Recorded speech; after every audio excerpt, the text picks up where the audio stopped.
For the final chapter of the book, we are going to talk about Einstein's general theory of relativity.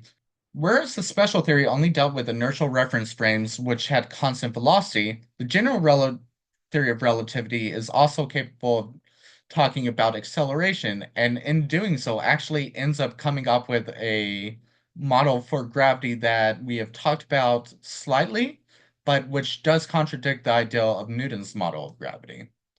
Einstein's conviction that the laws of nature should be expressed in the same form in every frame of reference, accelerated as well as non-accelerated, was the primary motivation that led him to the general theory of relativity. Long before there were real spaceships, Einstein could imagine himself in a vehicle far away from gravitational influences. In such a spaceship, at rest or in uniform motion relative to distant stars, he and everything inside the ship would flow freely. There would be no up and no down, but when the rocket motors were turned on and the ship accelerated, things would be different. Phenomena like those caused by gravity would be observed. The wall adjacent to the rocket motors would push up against any occupants and become the floor, while the opposite wall would become the ceiling. Occupants in the ships would be able to stand on the floor and even jump up and down. If the acceleration of the spaceship were equal to g, the occupants could well be convinced that the ship was not accelerating but was at rest on the surface of Earth. To examine this new gravity in an accelerating spaceship, let's consider the results of dropping two balls inside a spaceship, one ball made of wood and the other of lead. When the balls are released, they continue to move upward side by side with the velocity of the ship had at the moment of release. If the ship were moving at constant velocity, the balls would remain suspended in the same place because they and the ship moved the same distance in any given time interval. Because the ship is accelerating, the floor moves upward faster than the balls, with the result that the floor soon catches up with the balls. Both balls, regardless of their mass, meet the floor at the same time. Remembering Galileo's demonstration on the Leaning Tower of Pisa, occupants of the ship might be likely to attribute their observations to the force of gravity. With this, we come up with the idea that gravity bends light. Because if a light goes in a straight line through the ship, it is going to go through the ship and hit an area that is lower in the ship than the initial window that it came through. If you look at it from the reference frame of the ship, however, it looks like the light beam is falling. With this same idea of gravity and acceleration being equivalent to each other, an observer outside the ship still sees a straight line path, but to an observer in the accelerating ship, the path is curved, it is a parabola. The same holds true for a beam of light. This portends that gravity is able to bend light, which is not something that makes a ton of sense initially because gravity only acts on mass and photons don't have any mass. However, they do have energy, and from Einstein's point of view, that mass energy equivalence meant that they should still be bent by the gravity. However, this was a temporary view that he soon grew out of. If moving at a certain speed is going to distort space and time, then surely moving with some acceleration is going to distort it as well.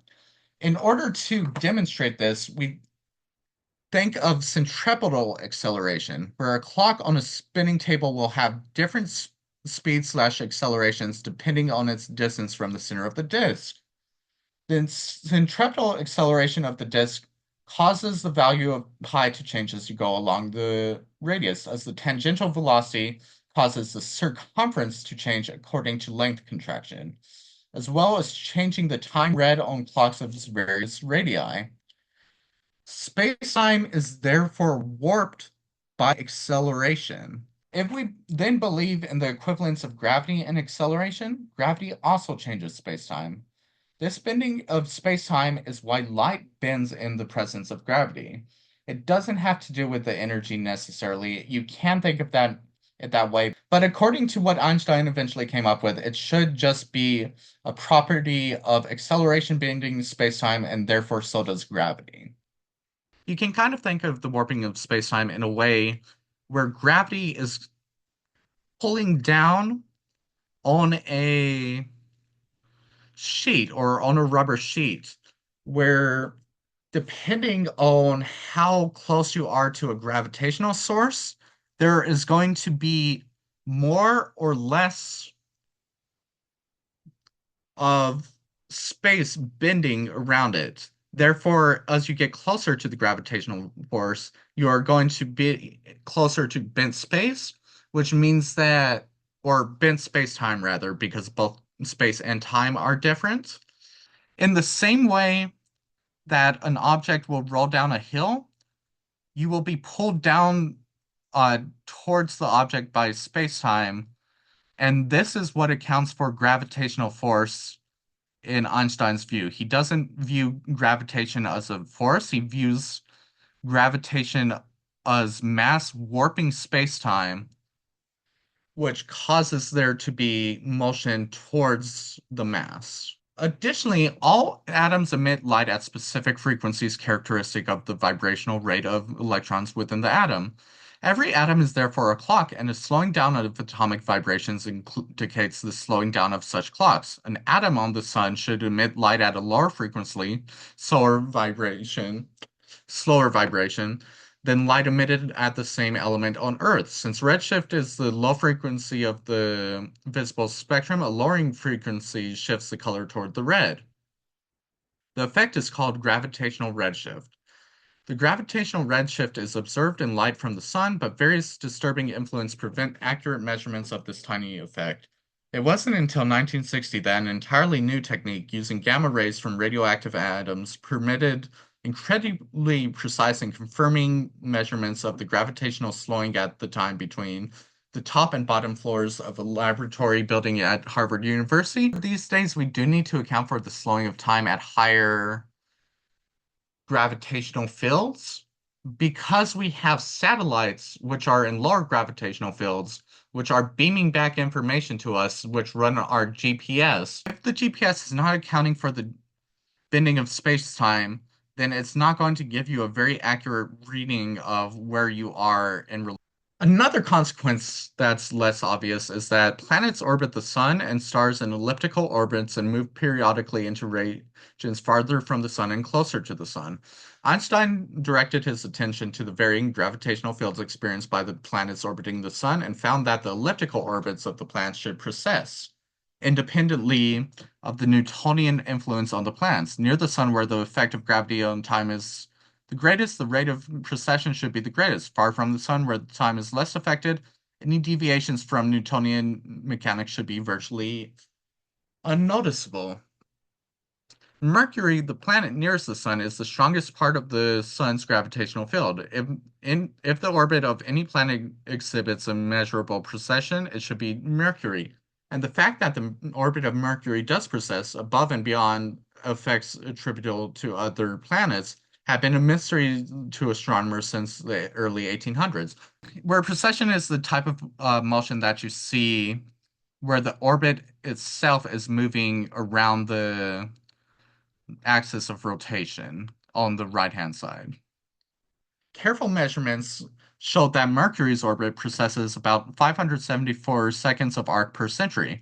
Perturbations by other planets were found to account for all but 43 seconds of arcs per century. Even after all known corrections due to possible perturbations by other planets had been applied, the calculations of physicists and astronomers failed to account for the extra 43 seconds of arc. Either Venus was an extra massive or a never discovered extra other planet called Vulcan was pulling on Mercury. And then came the explanation of Einstein, whose general relativity field equations applied to Mercury's orbit predict an extra 43 seconds of arc per century. The mystery of Mercury's orbit was solved, and a new theory of gravity was recognized.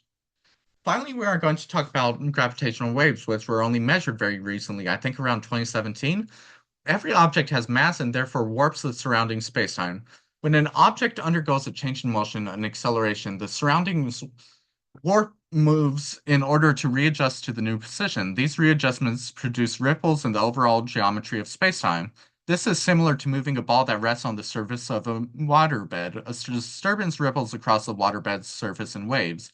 If we move a more massive ball, then we get a greater disturbance and the production of even stronger waves. Similarly, for spacetime in the universe, similar ripples travel outward from a gravitational source and the speed of light, and our gravitational waves. So this was very recently done and is actually a pretty good example of how physics is growing bigger and more complex day by day.